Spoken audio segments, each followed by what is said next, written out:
Voilà, nous bénissons le Seigneur pour chacun d'entre vous et particulièrement vous qui vous joignez à l'écoute de la parole de Dieu, que vous soyez ici présents ou que vous soyez ailleurs dans le monde. Nous allons parler donc aujourd'hui de ceux qui changent le monde. Cela est très très important de savoir quelle catégorie le Seigneur utilise. Alors on va lire, si vous voulez bien, dans Lévitique chapitre 18 tout d'abord. Lévitique chapitre 18, le Seigneur nous demande quelque chose de particulier. Et il a dit cela au peuple d'Israël au travers de Moïse. Lévitique chapitre 18, verset 1er. L'Éternel parla à Moïse et dit, « Parle aux enfants d'Israël et tu leur diras, je suis l'Éternel votre Dieu, vous ne ferez pas ce qui se fait dans le pays d'Égypte où vous avez habité. Et vous ne ferez pas ce qui se fait dans le pays de Canaan où je vous mène. » Ça veut dire que vous serez vraiment à part. Vous ne suivrez point leurs usages, leurs coutumes, leur culture. Vous pratiquerez mes ordonnances et vous observerez mes lois. Vous les suivrez. Je suis l'Éternel, votre Dieu. Vous observerez mes lois et mes ordonnances. L'homme qui les mettra en pratique vivra par elles. Je suis l'Éternel. Ensuite, il y a dans le chapitre une série donc d'interdits par rapport à la nudité, à la pornographie, ainsi de suite. Ensuite, il est dit au verset 21, « Tu ne coucheras point avec un homme comme on couche avec une femme. C'est une abomination. Tu ne coucheras point avec une bête, verset 23, pour te souiller avec elle. La femme ne s'approchera point d'une bête pour se prostituer à elle. C'est une confusion. Ne vous souillez par aucune de ces choses, car c'est par toutes ces choses que se sont souillées les nations que je vais chasser devant vous.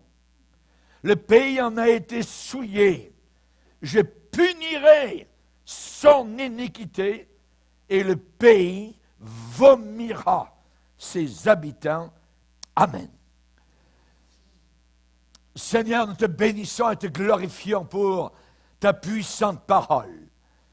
Nous te demandons, Seigneur, de nous aider à comprendre, à réaliser, Seigneur, l'enjeu entre la vie et la mort, l'enfer et le ciel, l'éternité avec toi dans la lumière, l'éternité enchaînée éternellement par les ténèbres.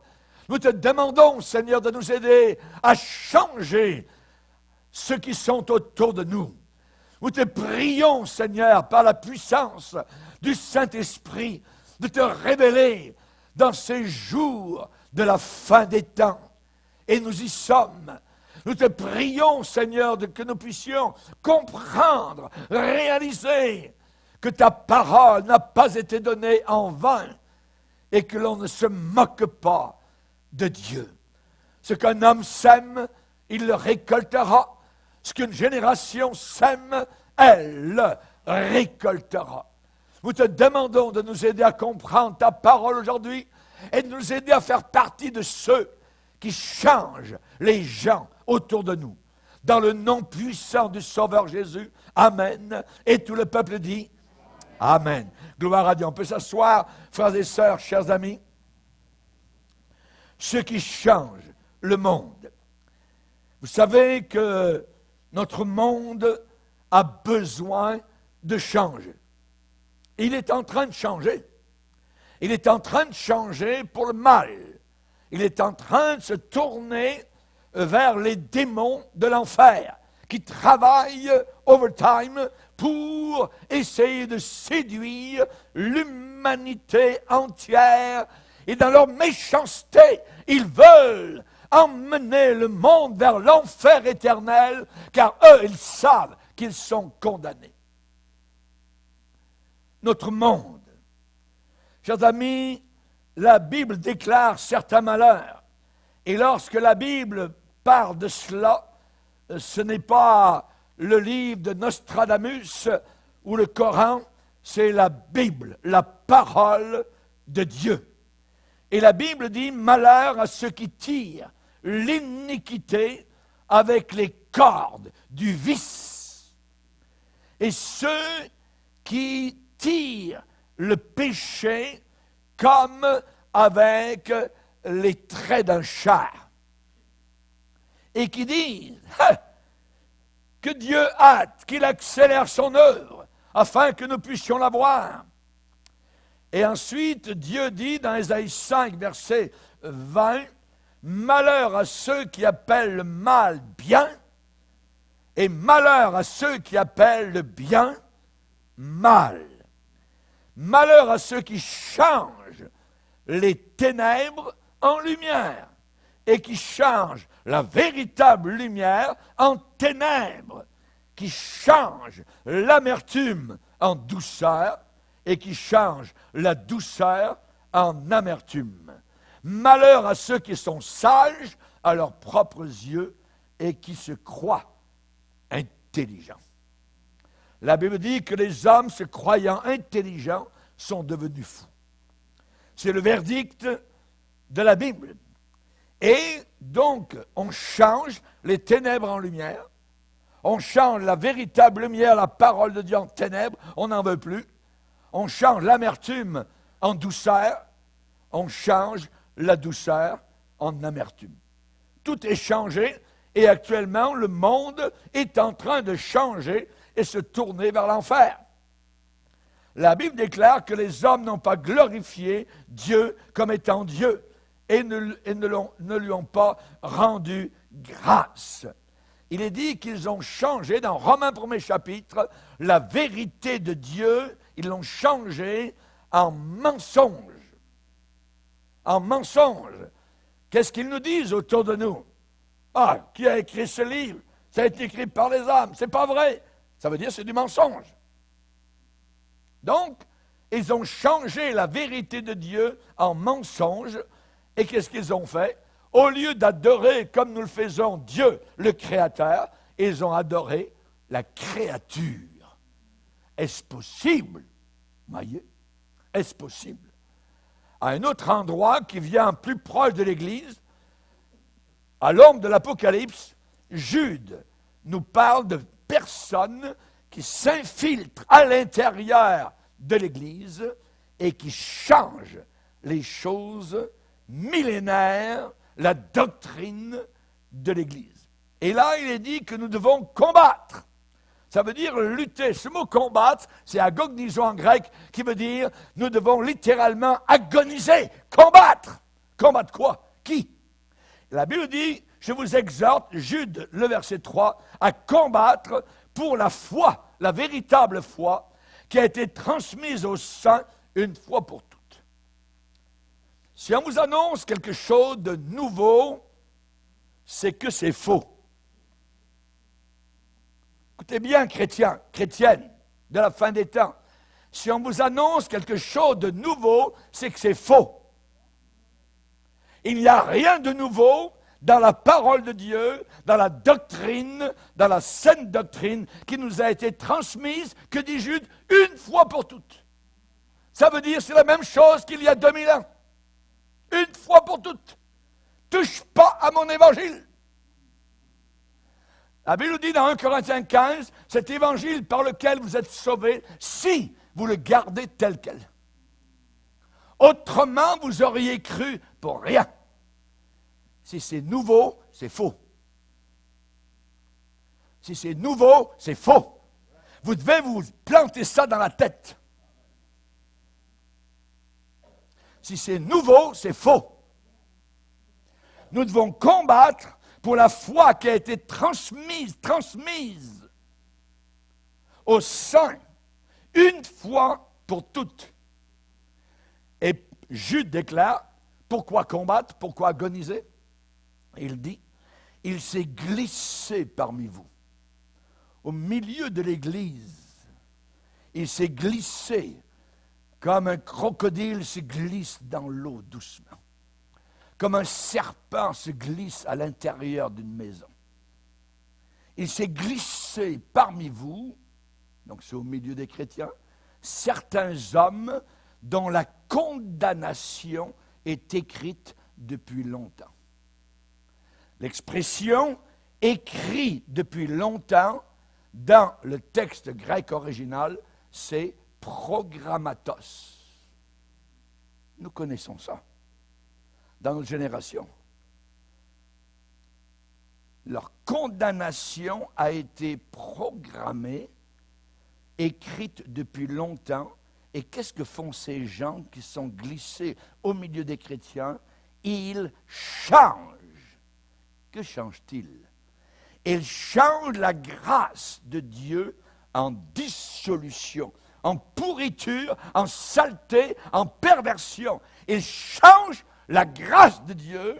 Il change le message de la croix en permission pour toutes sortes de péchés, d'iniquités. N'oubliez pas que ces gens vont en enfer. Leur condamnation est programmée depuis longtemps. Si c'est nouveau, c'est faux. Jérémie, à une époque d'apostasie, a dit qu'il voulait retourner aux anciens sentiers. Il y a une sécurité dans les anciens sentiers. Cet évangile que je prêche depuis plus de 50 ans n'a jamais changé et ne changera pas dans 500 ans, 5000 ans ou 50 000 ans. C'est le même évangile. Ô Dieu, ta parole demeure éternellement. Éternellement. Éternellement. Revenez, dit le Seigneur, rebelles. Ça veut dire apostat. Ça veut dire vous qui avez changé la parole de Dieu, le message de Dieu. Et là, le Seigneur de déclarer, ainsi parle l'Éternel, placez-vous sur les chemins. Aujourd'hui, il semble y avoir plusieurs chemins pour aller au ciel. C'est ce qu'ils nous disent. Placez-vous sur les chemins, dit la Bible, et regardez, ça veut dire observez attentivement. Et demandez, posez la question, quels sont les anciens sentiers? Où sont-ils, ces anciens sentiers? Aujourd'hui, on va faire fi de ce qui est ancien. On pense que ce qui est vieux, c'est passé, dépassé, et on n'a plus besoin de cela. Et je m'efforce de combattre pour rester dans les anciens sentiers. Toutes les épîtres de l'apôtre Paul ont été écrites pour que nous soyons enseignés, protégés et gardés. Demandez quels sont les sentiers vieux. Les anciens sentiers, quelle est la bonne voie, et marchez-y. Et Dieu de dire, si vous marchez dans ces sentiers vieux, vous aurez le repos de vos âmes. Vous aurez le repos de vos âmes, vous trouverez le repos de vos âmes. Donc, nous avons besoin évidemment de voir ce qui se passe autour de nous, comment notre fameuse culture est une culture luciférienne, diabolique, avec son socialisme et son intellectualisme. La Bible condamne cela dans Colossiens chapitre 2. Pourquoi? Parce que nous sommes là, nous, pour changer ces gens-là, ceux qui changent le monde. Notre monde, c'est quoi? C'est ceux avec lesquels nous vivons durant la semaine. C'est les personnes avec qui nous sommes en contact. Notre monde, c'est au bureau, c'est à l'école. Notre monde, c'est à l'usine. Notre monde, c'est à la maison, la famille, ainsi de suite, là où nous vivons. Qu'est-ce qui va changer ces gens-là autour de nous? On peut critiquer ce qui se passe. On peut murmurer, se plaindre, blâmer le gouvernement. Pensez-vous qu'ils vont changer, eux? Non, ça ne changera rien du tout. Rien. On peut même condamner l'Église avec les pasteurs et les ministres qui ont laissé un très mauvais exemple. Donc, on peut faire tout cela. J'aimerais vous dire une chose. Paul a dit, je puis tout par celui qui me fortifie. La responsabilité pour changer notre monde repose sur nos épaules. Personne d'autre ne peut le faire. Personne d'autre. Mais nous avons l'aide de Dieu. Dieu. Je viens de dire le mot Dieu. Dieu. Jésus est Dieu. Il a dit dans Jean 17, « Avant que le monde fût, je suis. » Avant que le monde fût. Père, nous étions en communion ensemble dans la gloire avant que soit le monde. Jésus est Dieu. Et nous ne vont jamais déroger de cela. Jésus n'est pas un grand exemple à suivre, il est Dieu. Que nous demande-t-il? Tout. Tout, notre vie entière, abandonnée entre ses mains. C'est possible de changer les gens autour de nous avec l'aide de Dieu. Ça veut dire que je suis moi-même une possibilité. Tu es une possibilité. Ça veut dire que je peux être et tu peux être ce que Dieu veut que tu sois dans ce monde. Premièrement, avant de changer les autres, as-tu été changé? As-tu toi-même été changé? Le monde est dans l'obscurité et le monde s'obscurcira de plus en plus. De plus en plus. Oui.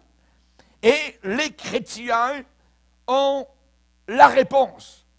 En fait, nous sommes les seuls à avoir la réponse. À une époque, Andrew Crouch, le chanteur, chantait « Jésus est la réponse. Jesus is the answer. Jésus est la réponse pour notre monde aujourd'hui. Il n'y a pas d'autre réponse. N'attendez rien de l'extérieur. Et si vous attendez une lumière, une aurore quelque part, vous ne la verrez jamais. Vous serez déçus. Parce qu'il n'y a d'espérance qu'en Jésus. Uniquement là. Uniquement en Christ. En Christ. Que sommes-nous d'après Jésus? Nous sommes une ville sur une montagne. Une ville sur une montagne, ça se voit de loin. Nous sommes le sel de la terre. Le sel donne soif. Nous sommes la lumière du monde. Il n'y a pas d'autre lumière. La lumière ne vient pas ni du gouvernement, ni du système hospitalier, ni du système scolaire, universitaire, ou quoi que ce soit. Il n'y a aucune lumière dans tous ces domaines. La lumière, ce sont les chrétiens de ce monde. As-tu toi-même été changé? Alors debout, sainte cohorte, soldats du roi des rois, tiens d'une main forte l'étendard de la croix, au sentier de la gloire. Jésus nous conduit de victoire en victoire, il mène celui qui le suit. Debout, le clairon sonne, debout, vaillants soldats, l'immortelle couronne et le prix des combats. Si l'ennemi fait rage, et il le fait, soyez fermes, soyez forts, redoublez de courage si lui redouble d'efforts. Pourquoi sommes-nous ce que nous sommes aujourd'hui? Pierre va dire pour annoncer les vertus de celui qui vous a fait passer des ténèbres à son admirable lumière. Annoncer les vertus de celui. Est-ce que Jésus a des vertus? Chers amis, il est parfait. Parfait. C'est le temps actuellement de nous tenir debout. C'est le temps de rouler nos manches. C'est le temps de témoigner et de montrer au monde qui nous entoure quel est le bon chemin. Les gens ont besoin d'être changés. Ils n'iront pas au ciel s'ils ne sont pas comme nous, changés. En réalité, la Bible dit « né de nouveau ». Je vais te poser une question. Es-tu né de nouveau? Si tu dis, je ne sais pas, ça veut dire que tu ne l'es pas. Parce que tous les chrétiens savent qu'ils sont nés de nouveau. Tous. Tous. Jésus a conversé un jour avec un homme très religieux, respectable. Je peux imaginer Nicodème avec la barbe blanche, tout ça, et beaucoup de rides sur son front, et demander à Jésus qu'est-ce qu'il faut faire pour aller au ciel. Je lui dis, toi, tu enseignes les autres, tu es un grand rabbin, un grand éducateur en Israël, tu ne sais pas comment aller au ciel. Et Jésus lui a dit, si quelqu'un ne naît pas de nouveau, il ne peut pas entrer dans le ciel. Il n'a rien compris parce que c'est un langage spirituel. Et Nicodème a parlé de naissance physique. Alors que Jésus parlait de naître de l'esprit. Et dans Jean chapitre 3, nous voyons cette conversation inimaginable avec ce grand docteur d'Israël, Nicodème, et nous voyons le mot naître 8 fois dans leur conversation. 8 fois, naître, voyez. Jésus lui déclara, en vérité, je te le dis, si un homme ne naît pas de nouveau, il ne peut pas voir le royaume de Dieu. Lui répond, mais comment un homme, quand il est vieux, peut-il naître de nouveau? Peut-il rentrer dans le sein de sa mère et naître? Et Jésus parlait de la naissance spirituelle.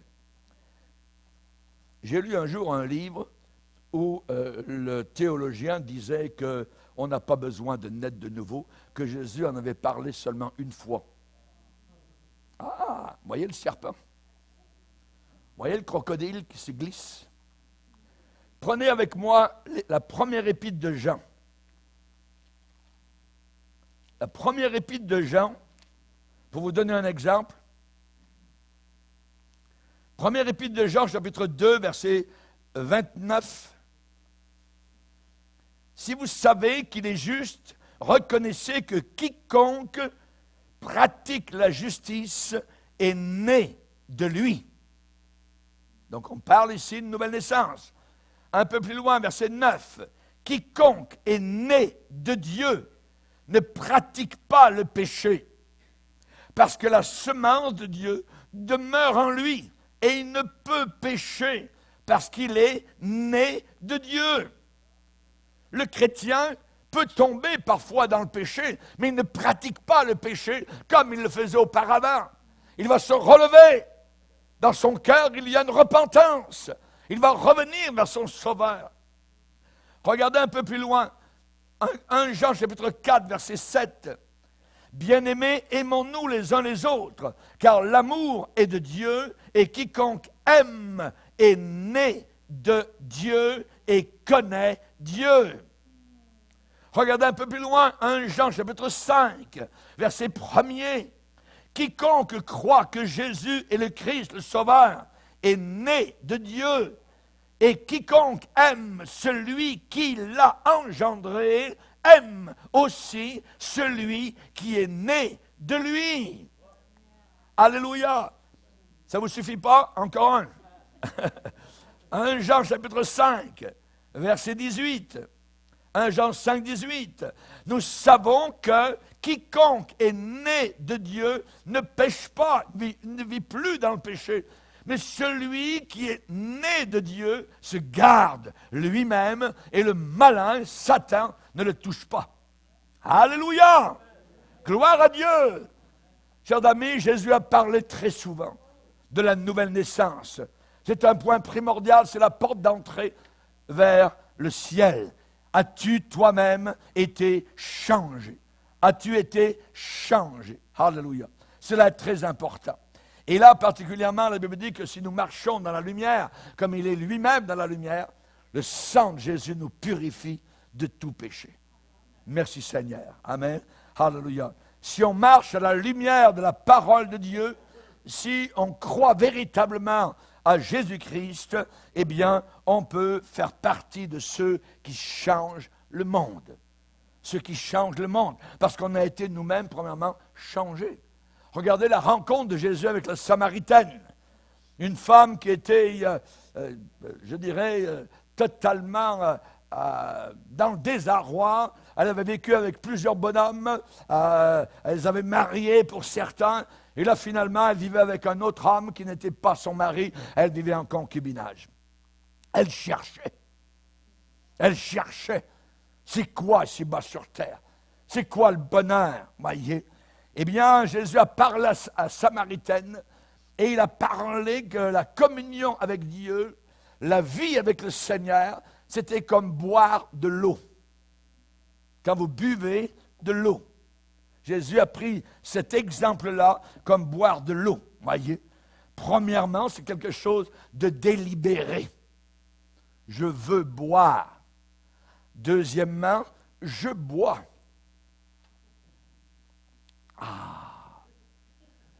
Je suis rafraîchi. Je suis rafraîchi. Il y a un effet. Jésus, qu'est-ce qu'il a dit à cette femme-là? Hein? Il lui a dit, celui qui boira de l'eau que je vais lui donner n'aura jamais soif. Ouais. Jamais soif.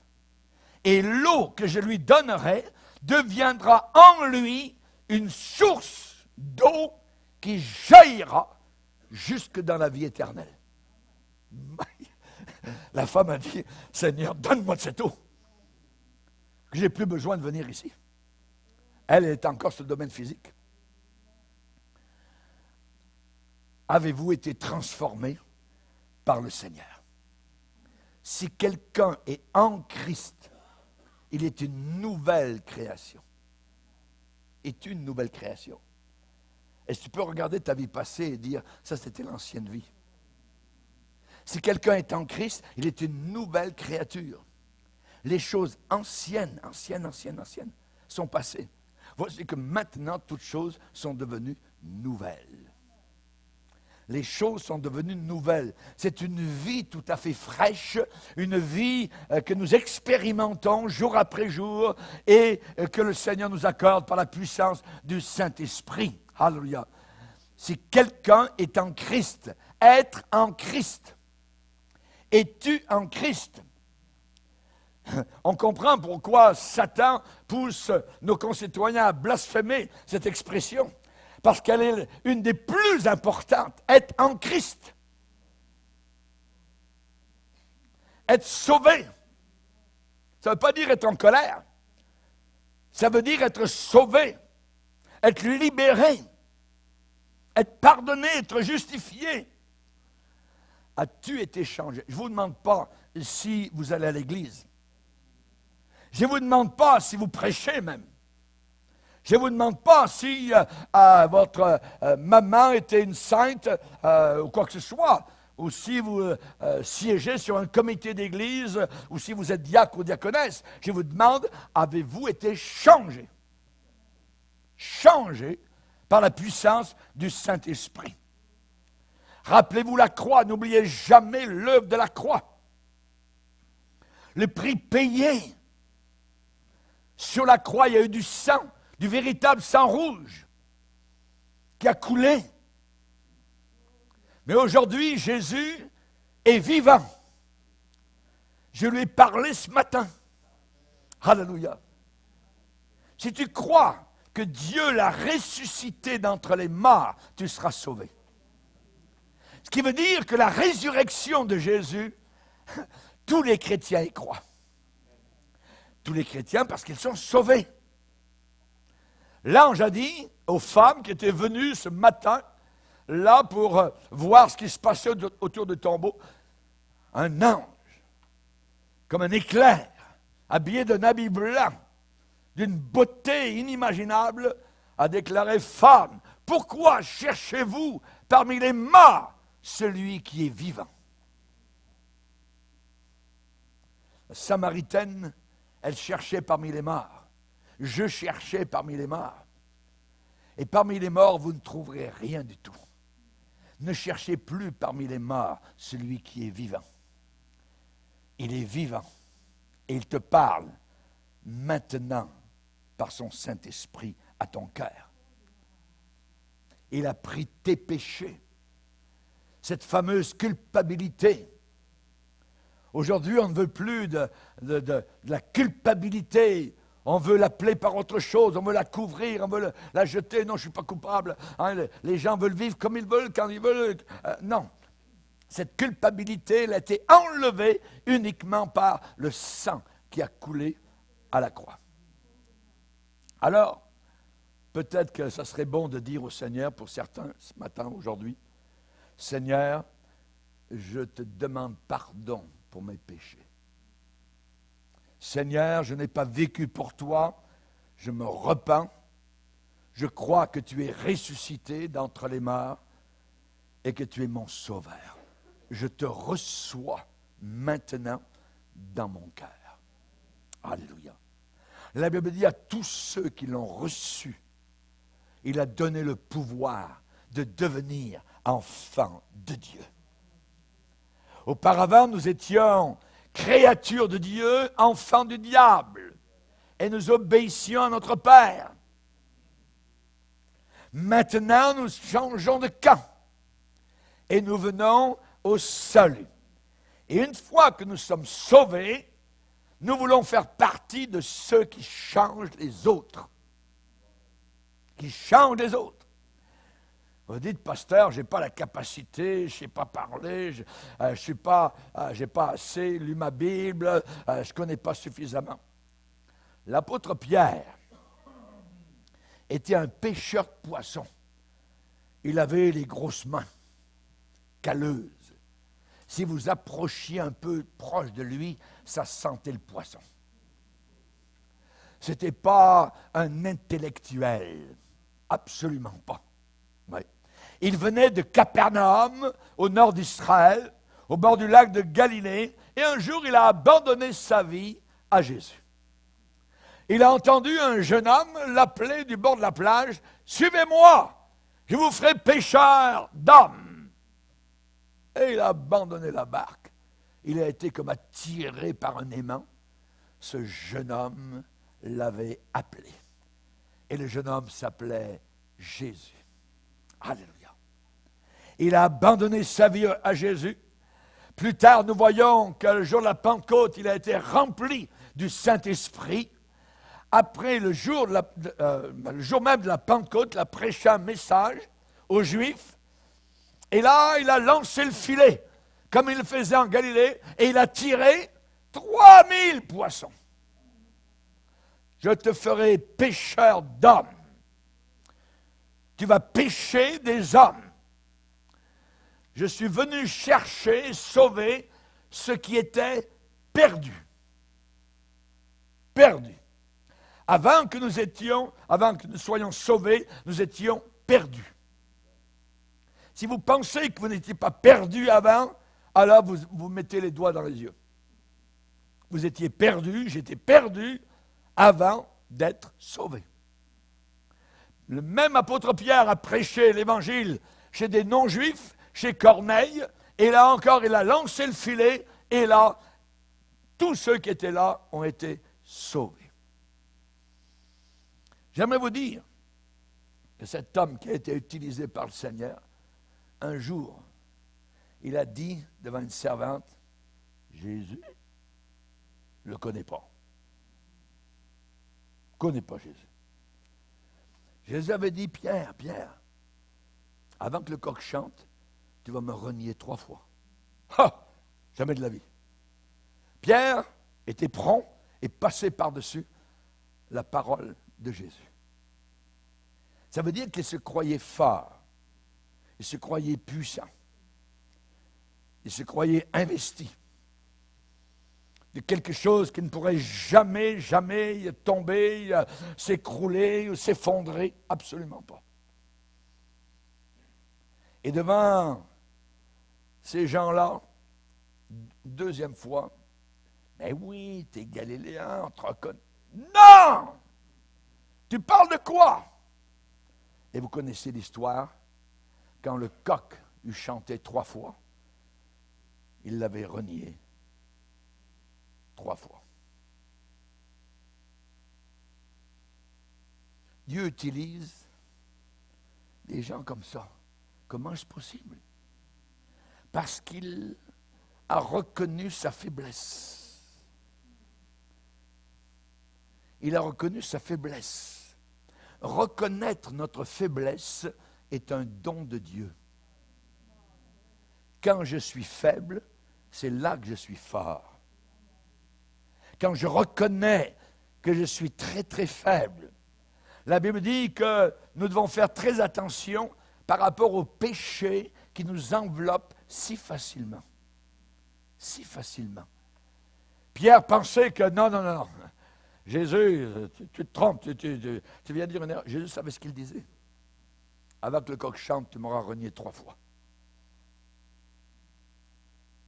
Il est dit que Pierre sortit de ce lieu.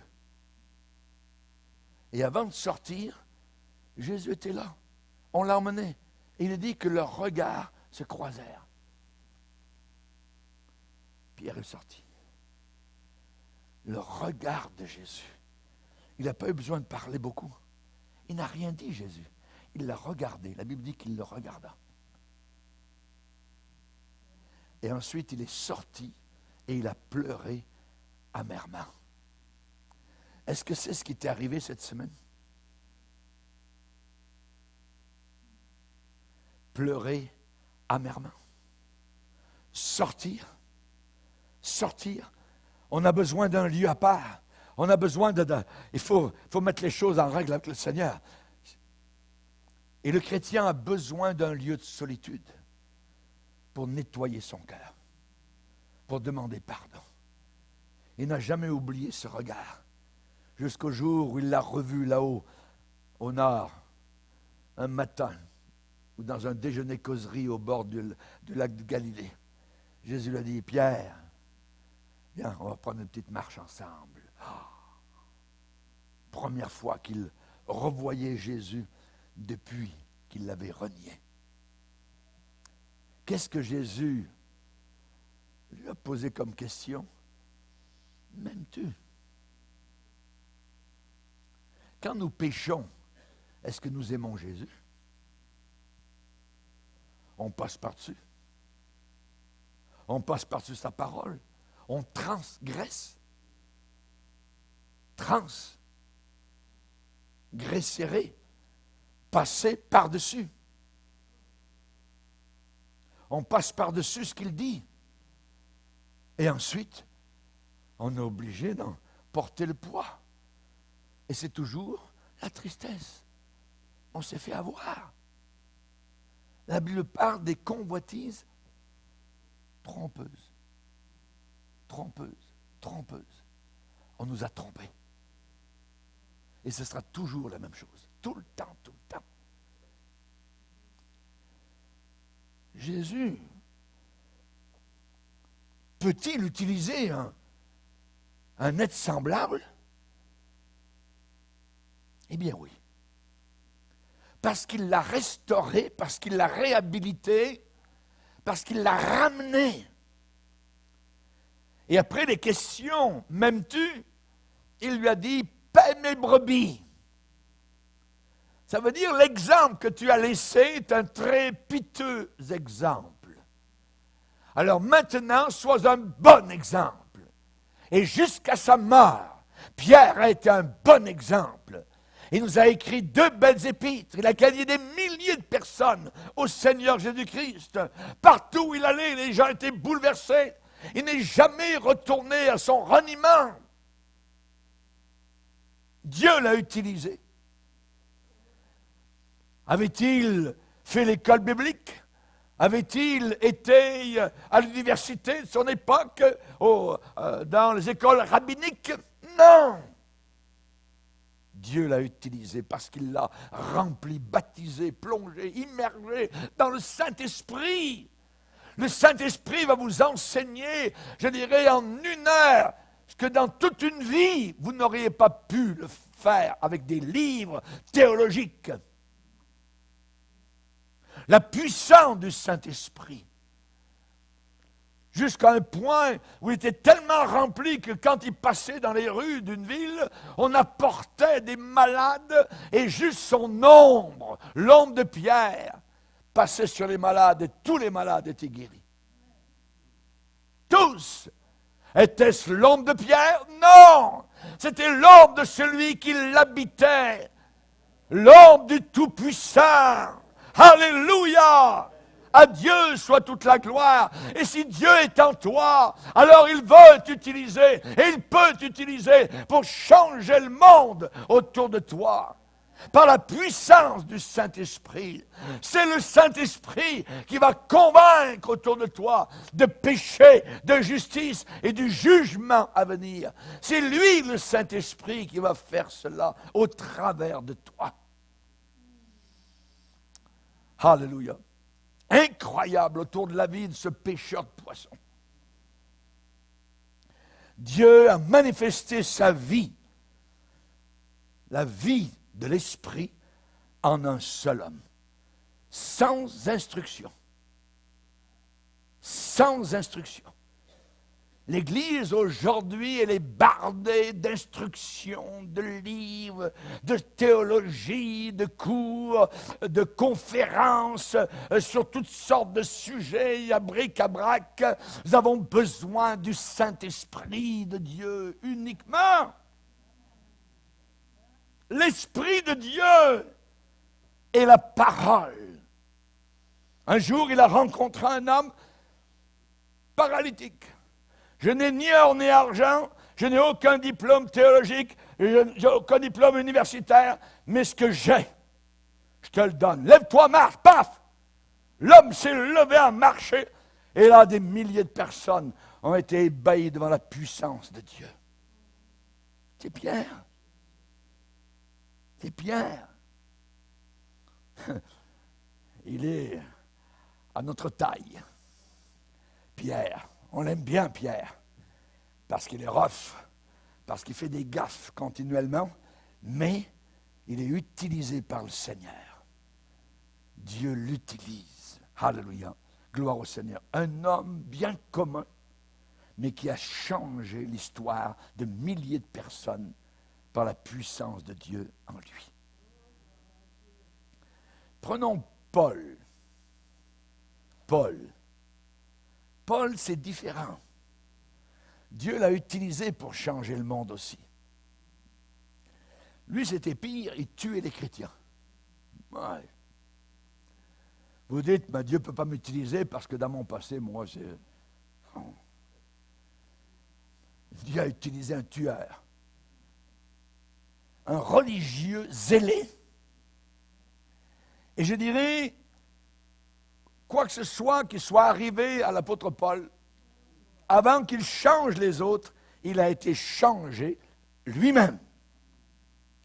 C'était un pharisien. Tous les pharisiens sont des hypocrites. Tous. Et Jésus a parlé dans tout un chapitre, dans Matthieu 23, il les a traités de race de vipères, ainsi que Jean-Baptiste. Et Paul était un pharisien. Et il va dire lui-même, j'étais un blasphémateur. Un blasphémateur. Un persécuteur, un homme violent. Lorsque le premier martyr chrétien a été tué, son sang a coulé, qui était là, qui dirigeait toute l'opération? C'était Paul. C'était lui. cet ancien ennemi de la croix est devenu un prédicateur de Jésus-Christ. Il a été bouleversé. Dans sa rébellion, il poursuivait les chrétiens jusque dans les pays. Il passait les frontières pour aller dans d'autres pays, pour aller les tuer et les mettre en prison. Imaginez. Cet homme-là, Dieu l'a saisi, l'a plaqué à terre et lui a dit, « Je suis Jésus que tu persécutes. » Bouleversé, littéralement de la tête aux pieds. Il entend. Il entend. Il sait qu'il est vivant, ce Jésus qu'il persécute. Ce supposé faux prophète qui se disait Dieu. Il l'entend. La lumière ici éclaboussante comme 1000 soleils. Il est aveugle. On l'emmène par la main comme un enfant dans une maison à Damas. Et là, il reste pendant 3 jours sans manger ni boire aucune goutte d'eau. Il est bouleversé. Avant de bouleverser les autres, vous devez vous-même avoir été bouleversé. Alléluia. J'aimerais vous dire une chose, c'est que Paul, à un moment donné, ne savait même plus ce qui était le meilleur entre la mort et la vie. Et il dit aux Philippiens, je suis entre 2 eaux, j'aimerais bien mourir pour ce qui est le meilleur, pour aller au ciel. Il était certain de son affaire. Mais je suis pris de l'autre côté parce que j'aimerais bien que vous grandissiez dans le Seigneur et que vous continuiez à être joyeux. Pour vous enseigner. Vous savez, les 3 Hébreux dans l'Ancien Testament, devant une statue, ils n'ont pas plié les genoux. Même si des milliers autour d'eux le faisaient, ils ont dit « No way ». On les a amenés devant le roi. Le roi était en colère. Le roi était terriblement, je dirais, en colère. Et ils ont dit « on vous donne une autre chance ». Ils ont dit « Non, monsieur le roi, on vous respecte, mais ce que votre ordre, on ne le respecte pas parce qu'il y a une autorité supérieure à vous. » Ces 3 Hébreux-là étaient prêts à mourir. Ça veut dire qu'ils savaient qu'ils allaient au ciel. Si vous avez peur de la mort, vous avez besoin de grandir dans le Seigneur. Parce que la peur va vous faire retirer de votre travail. Ces 3 Hébreux, ils ont dit ce qu'ils devaient dire et tout le pays en a entendu parler. Vous connaissez la suite. Et même le roi, plus tard, a dit, c'est leur Dieu qui est le vrai Dieu. Et si quelqu'un n'adore pas le vrai Dieu, sa maison sera déchiquetée. Parce qu'ils ont osé se tenir pour le Seigneur. Alléluia. J'aimerais vous dire une chose. Si on fait l'état des lieux de l'Église aujourd'hui, 2000 ans plus tard, après avoir parlé de Pierre, après avoir parlé de Paul, nous sommes environ 2000 ans après le début. Et l'Église actuellement est à un carrefour. Et à beaucoup d'égards, l'Église ne se place plus à part de ce monde. En esprit et en réalité. Nous ne sommes plus loin de l'esprit de ce monde. Nous avons parfois accepté, avalé l'esprit de ce monde qui est autour de nous. Auparavant, l'Église était un lieu de sainteté. Maintenant, elle est cachée à l'ombre du panier de nouvelles doctrines et d'ambitions mondaines. Ces philosophies, ces nouveaux enseignements. Je répète, ce qui est nouveau, c'est faux. nous restons avec l'évangile qu'annonçait Pierre, qui guérissait les malades, qui bouleversait les vies, des villes entières. Maintenant, l'Église est cachée avec des nouvelles idées, de nouvelles doctrines, un modernisme et des ambitions. On a le mouvement de s'aider soi-même, la psychologie, tout cela, on a les psychologues à l'intérieur de l'Église pour solutionner les problèmes de mariage, et ainsi de suite. Tous ces gens-là sont les enfants de Freud, de Jung, à l'intérieur de l'Église.